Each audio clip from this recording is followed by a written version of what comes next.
Isi ya, Mbak? Oke, Pak. Biar dibuka ke arah Jalan, kasih jalan. Nih, rekan-rekan media di sini aja, sampai di sini aja ya. Di sini aja ya. Enggak. 10 oknum pegawai Kementerian Komunikasi dan Digital diringkus polisi lantaran diduga terlibat kasus judi online pada Jumat 1 November 2024.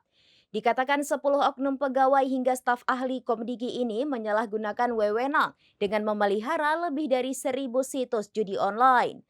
Menteri Komdigi Mutia Hafid memastikan akan memecat dengan tidak hormat para oknum pegawainya tersebut jika pengadilan menetapkan mereka sebagai terpidana. Publik geger dengan penangkapan 11 orang terkait kasus judi online di Ruko Grand Galaxy, Kota Bekasi pada Jumat 1 November 2024. Lebih mengejutkannya lagi, 10 diantaranya merupakan pegawai hingga staf ahli Kementerian Komunikasi dan Digital. Sekedar informasi, Komdigi dulunya adalah Kementerian Komunikasi dan Informasi saat masa kepresidenan Joko Widodo.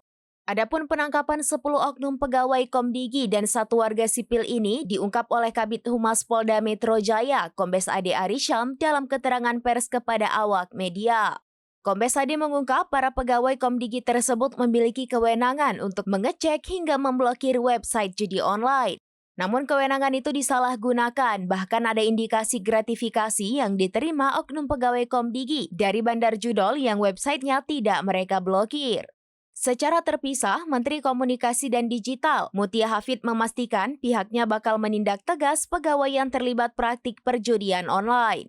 Ia menegaskan para oknum pegawai Komdigi tersebut akan dipecat secara tidak hormat jika putusan pengadilan nantinya menetapkan mereka sebagai terpidana.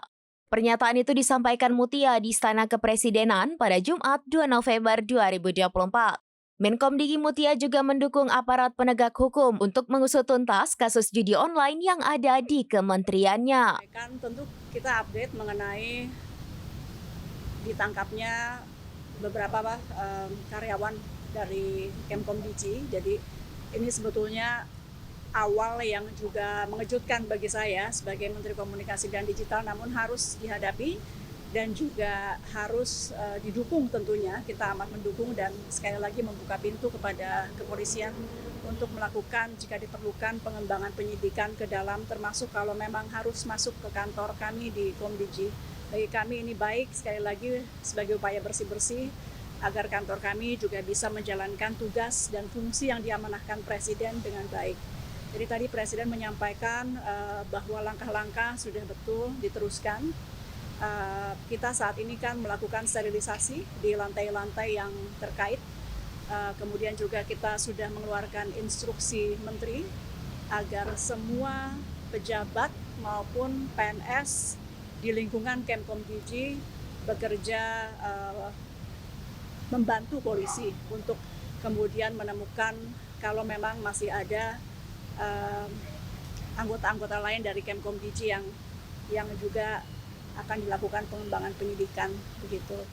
Demikian informasi terkini Syederalun, saksikan terus informasi lainnya. Jangan lupa like dan share seluruh akun serambinews.com.